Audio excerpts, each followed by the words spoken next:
it's a very sensitive issue because lives were lost. Yes. And as far as I'm concerned, it didn't need to happen in that way. Yeah. But my question about handling it is not just even about the day itself. Exactly. You know, after the incident happened, we've heard so many stories. Allegedly, we heard some people came back at night, some military men came back. We don't know if any of these things are true. But what bothered me the most was the silence from government. You know, for over a week or so, we didn't hear anything from any government officials saying this is what has happened. We're going to look into until I think the media chat or something. You know, this is one of the attitudes that most people were not necessarily happy with the past government with communication. You know, are you happy with that? I think, you know, it was a sensitive issue too, and government needed to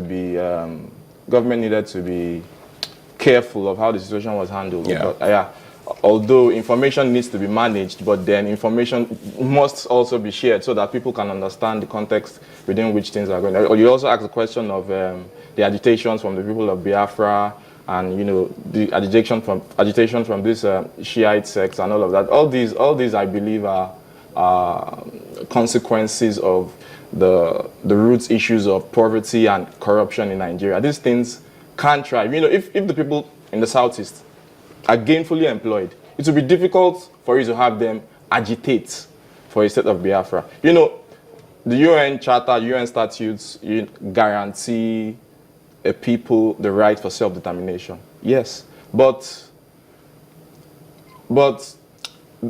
the root causes of this agitation by the people of the Southeast, I believe, comes from a lack of employment generally and a lack of belief in the system as we have it today. So if these issues of unemployment are tackled Southeast, South, up north, wherever you have it in Nigeria, then you will have lesser of these issues of agitations, you know, by different people. You know, it's the same issue, but it rears its head in different ways. Many people will argue for and against that because I mean, this issue is 50 years this year actually. From 1966 when when the Nigeria fought its civil war. So it's 50 years this year, and it's something that has continued to be in our consciousness, even though we try to suppress it. So I don't. It's the silence is what I want to keep talking about, because is ignoring them the right thing? Because most people get a feeling that's what's happening. You know, let's ignore them. Let the security forces just use force and deal with them. It might work, but should that be I think we need to look at this holistically now. If a group of people, you know, the Masob itself has Wazirike as the founder and he still believes he's the leader, then we have a breakaway. You know, by IPOB, you know, the government right now as it is, these people claim that they are fighting for Biafra, not even Southeast now. Their claim is that Biafra extends to South and some other states like that and all that. You see, now if the government wants to speak with people, you have leaders from these places that are still respected by these people in the National Assembly, that are still within this government. Their ultimate goal is break away. They want an independent country right now. Okay, we've never had the deputy Senate president, a very high-ranking member in the Senate, say anything about, raise a motion or something about this, or stage a walkout on behalf of these people that are agitating. You have governors, you have people that we believe politically right now, as it were, Nigeria, except if they are saying Nigeria is not a country right now. I believe that is not their demand. What they want is from Nigeria, want to break away. Nigeria is an independent country. We want our independence from Nigeria. So if that kind of agitation is coming, I think there has to be seriousness from these people, from those that are agitating. You can't be agitating.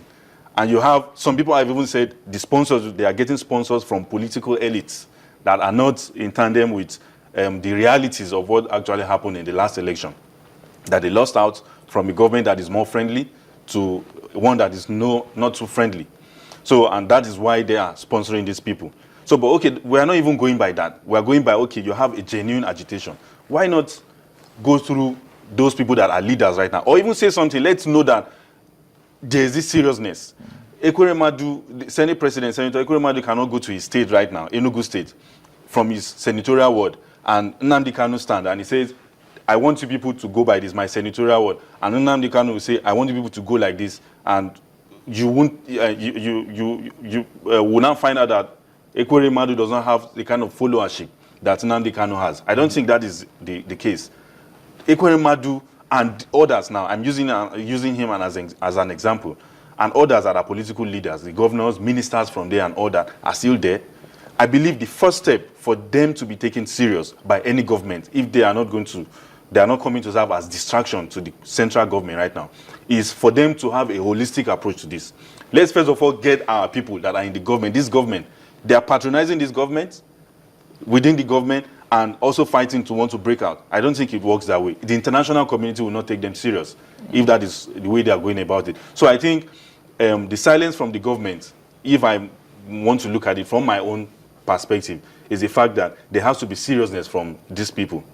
If that seriousness comes, then I think we can do something. We can have the functionaries, top government functionaries from the southeast that are in government, and we have people that are not in government agitating. They are more like foot soldiers to these people.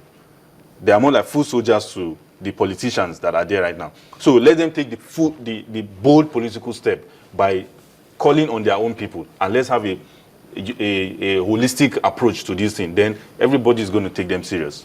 Okay, it's a very sensitive issue. I know, but we'll keep watching that space. Hopefully, it doesn't become something else.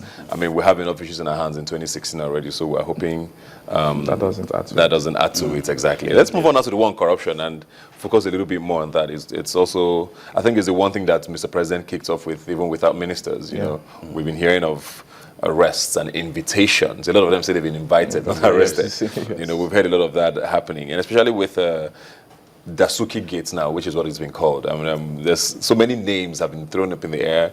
Most people have agreed that they collected money, which is the interesting part. Most times you hear denials. Yes. This time they're saying we got, but we got it for so and so reason. So the reasons are quite interesting. But you know, how far do you think this fight is going to go? Because most people are saying if you start this fight against corruption, Nigeria being Nigeria, is anybody going to be left?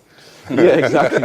Exactly. My point exactly, because the war against corruption, really, it's a big problem in Nigeria, and it's not something that was particular to the last government or the government before that or the government before that. Corruption is more or less like something that's been woven into the Nigerian culture, bad as it is.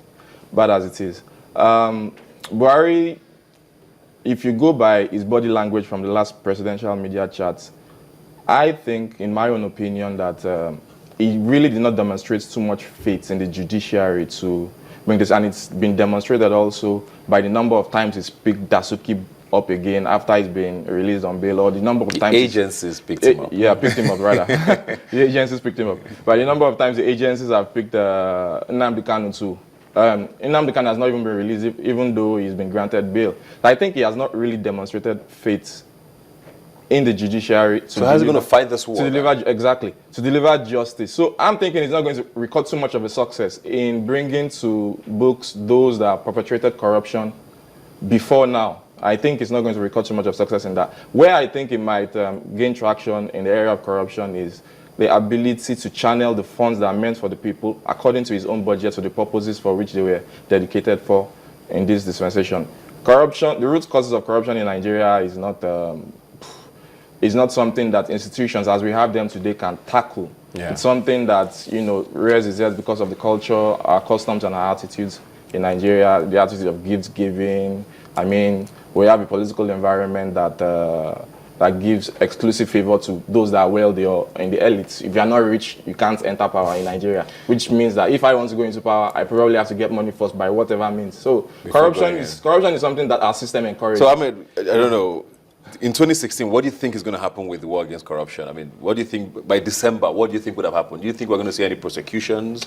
Well, from what we have seen so far, someone was saying the other day that, well, Olisametu, the spokesman of PDP, has been locked and all that, and that they should allow him say whatever he wants to say in court. He should be charged to court. I think these people are trying to play smart with the judiciary, and any government that is serious about prosecuting corruption should also go by that.